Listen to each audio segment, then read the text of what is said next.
Avani's love story. ఇది new story. I love you బావా దీని పేరు. ఈ పేరులాగే దీనిలో చాలా ఎమోషన్స్ ఉంటాయి. చాలా లవ్ అండ్ కేరింగ్ ఉంటుంది. ఇక కథలోకి వెళ్ళిపోదాం. ఈ విషయం గుర్తుంచుకోండి, ఇది పూర్తిగా నా సొంతం. దీన్ని కాపీ చేస్తే ఖచ్చితంగా లీగల్గా ప్రొసీడ్ అవ్వగలను. గుర్తుంచుకోండి. ఇక కథలోకి వెళ్ళిపోదాం. సమయం తెల్లవారి 5 గంటలు అవుతుండగా హైదరాబాద్ నగరం. అప్పుడే తెల్లవారుతుంది. అక్కడక్కడ పాలు పోసేవాళ్ళు, పేపర్ బాయ్లు తిరుగుతూ ఎవరి పనుల్లో వాళ్ళు బిజీగా ఉన్నారు. ఇంకొంతమంది వాళ్ళ షాపులు తెరవడం ఇలా బిజీగా ఉన్నారన్నమాట. అలా చంద్రుడి ఇంటికి పోయి సూర్యుడి కిరణాలు ఉదయిస్తున్న సమయంలో ఒక పెద్ద భవనం. ఆ భవనం చుట్టూ చాలామంది సెక్యూరిటీ గార్డులు. ఆ ఇంట్లోకి ఒక చీమను కూడా లోపలికి రానివ్వరు. ఆ ఇంటి చుట్టూ పెద్ద గోడ. ఆ గోడ పైన గాజు పెంకులు అండ్ కరెంట్ తీగలు ఉన్నాయి. అందుకే ఆ ఇంట్లోకి ఎవరైనా రావాలన్నా కూడా భయపడతారేమో. ఆ ఇంటిని అందరూ డెవిల్స్ హౌస్ అని పిలుస్తారు.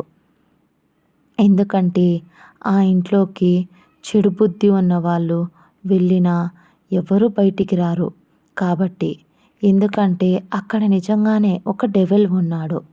అతన్ని చూడాలంటేనే భయం అందరికీ. ఎందుకంటే అతడు మంచి వాళ్ళకి మంచివాడు, కానీ ఎవరైనా తప్పు చేస్తే అస్సలు క్షమించడు.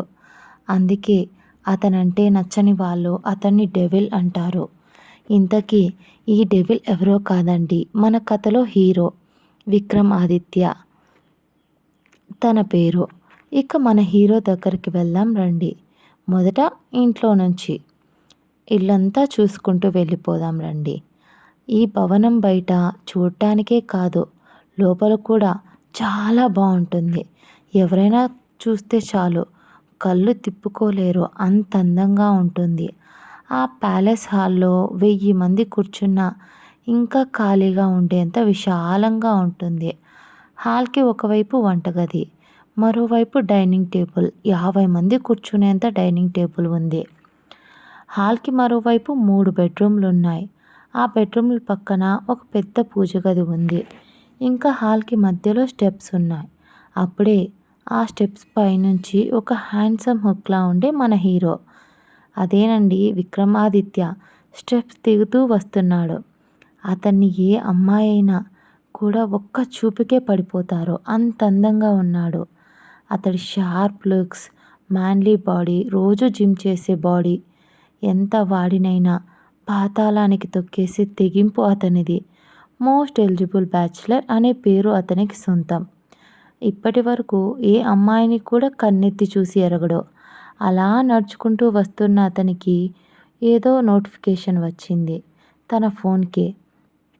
రావడంతోనే ఆ సౌండ్ తన మొబైల్దేనని అర్థమయ్యి మొహంలో ఒక చిన్న చిరునవ్వు. అంతసేపు ఏదో కోపంలో, ఇరిటేషన్లో ఉన్నాడు బాబుగారు. అయితే అలా ఉన్న వాడి ఫేస్లోకి చిరునవ్వు వచ్చి చేరింది. ఆ ఫోన్లో ఉన్న కొన్ని ఫోటోలను చూస్తూ ఉండగా తన మొహంలో చిరునవ్వు. అది తను సంపాదిస్తున్న 1000 కోట్లకు సమానం కూడా కాదు, అంతకన్నా విలువైనది ఆ చిరునవ్వు. అలా అనిపిస్తుంటుంది. బయటికి చూపించడు కానీ ఆ ఫోన్కు వచ్చే ప్రతి మెసేజ్ తనని సంతోషపరుస్తూ ఉంటాయి. విక్రమ్కి అప్పుడే ఒకటి గుర్తు వచ్చింది. ఈ చేత్తోనే కదా, ఈ చేత్తోనే గెంటేశానే నిన్ను అని అనుకుంటూ తన ఫోన్కి వచ్చిన మెసేజ్ను చూసి అలాగే ఆ పిక్ని ముద్దు పెట్టుకొని తన మొబైల్ని పాకెట్లో పెట్టుకొని కిందికి వచ్చాడు. కిందికి వచ్చి హాల్లో చూశాడు.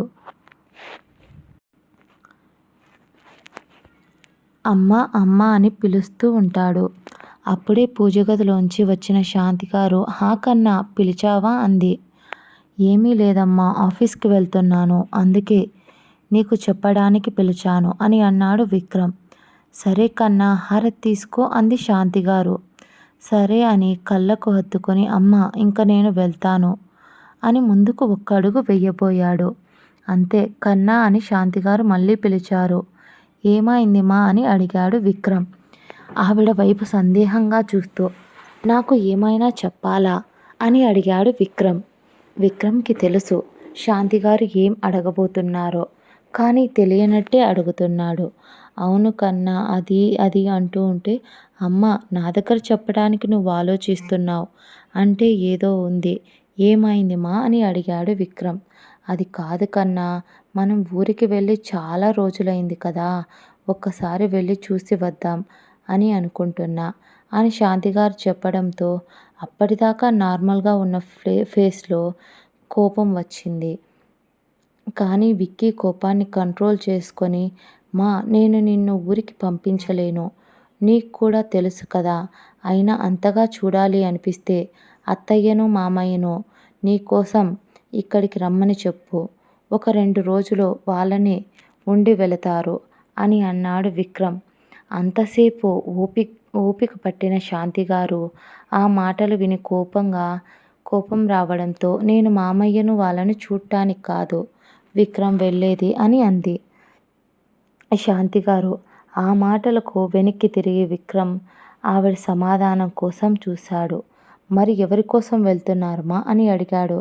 దాంతో కోపం వచ్చిన శాంతిగారు, నేను అమ్ము కోసం వెళ్తున్నాను విక్కీ అని గట్టిగా చెప్పారు. విక్కీ కోపంగా, వాట్ మా అమ్ము కోసమా వెళ్తున్నారు?